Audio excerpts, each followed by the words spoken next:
اعوذ باللہ من الشیطان الرجیم بسم اللہ الرحمن الرحیم الذین یجادلون فی آیات اللہ، جو لوگ جھگڑتے ہیں اللہ کی آیات کے بارے میں بغیر سلطان عطاہم، بغیر کسی دلیل کے جو ان کے پاس ہو، کبر مقتا عند اللہ، بہت سخت ناراضی ہے اللہ کے نزدیک، وعند الذین آمنوا، اور ایمان والوں کے ہاں، کذالک یطبع اللہ، اسی طرح اللہ مہر لگا دیتا ہے علی کل قلب متکبر جبار، ہر تکبر کرنے والے سرکش کے دل پر۔ وقال فرعون نے کہا، یا حامان، اے حامان، ابن لی صرحا، میرے لیے ایک محل تیار کر، لعلی ابلغ الاسباب، تاکہ میں پہنچ سکوں اس دروازے پہ، اسباب السماوات، یا آسمانوں کے دروازے، فاطلع الی الہ موسیٰ، میں جھانک کے دیکھوں موسیٰ علیہ السلام کے الہ کی طرف، وانی لاظنہ کاذبا، بے شک میں تو اس کو جھوٹا شمار کرتا ہوں، وکذالک زین لفرعون سوء اعمالہ، اور اسی طرح خوبصورت کر دیے گئے فرعون کے لیے اس کے برے عمل، وصد عن السبیل، اور روک دیا گیا رستے سے، وما کید فرعون الا فی تباب، فرعون کی چال تو صرف تباہی ہی تھی۔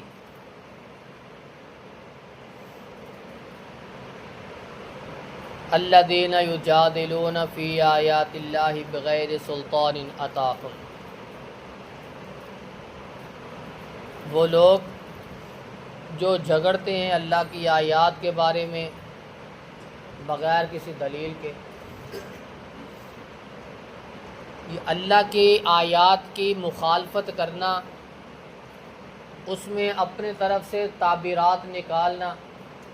اپنے فائدے کا مطلب لے کے جو اپنے مخالف مطلب ہے اس کو چھوڑ دینا،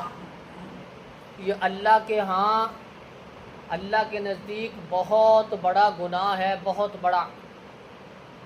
یہ غلطی ہے۔ اللہ رب العزت بڑی سختی سے ایسے بندے پہ ناراض ہوتے ہیں۔ جو ایسا کرے گا، اللہ کے آیات کی مخالفت کرنے والے جو ایسے کریں گے، کذالک یطبع اللہ، اللہ پھر ایسے بندوں کے دلوں پہ مہر لگا دے۔ یہ تکبر کرنے والے، یہ سرکش، اللہ کی نافرمانی کرنے والے، اللہ کے خلاف کھڑے ہونے والے، اللہ ایسے لوگوں کے دلوں کو ہمیشہ کے لیے مہر سے بند کر دیتا ہے، ان کو ہدایت نہیں ملتی۔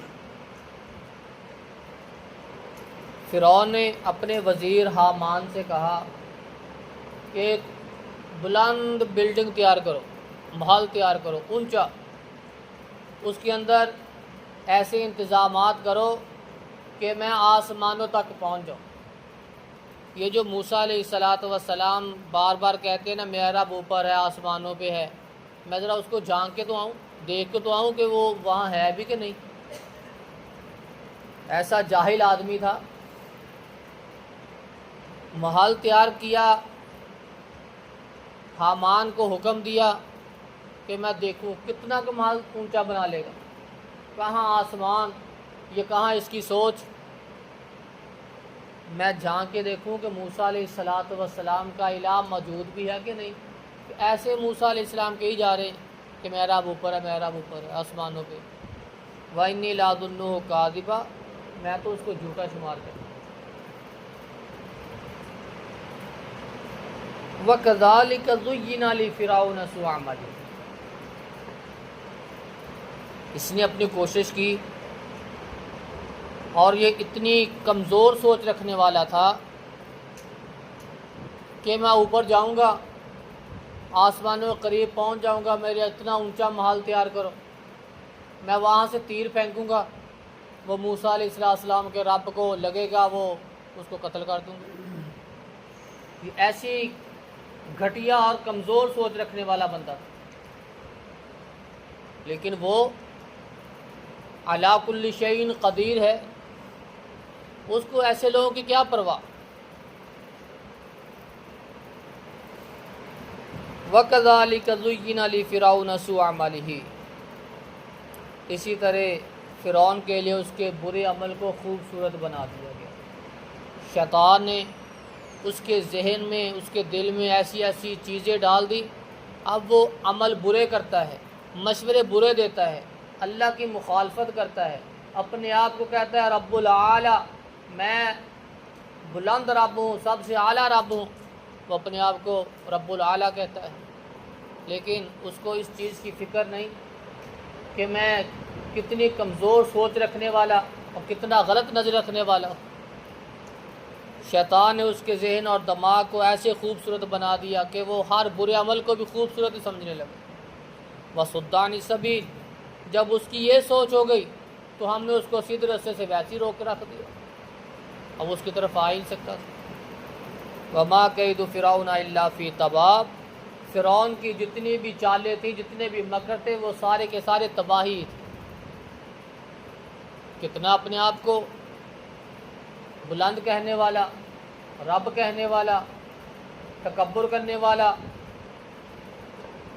اللہ کے بارے میں یہ نظر رکھنے والا،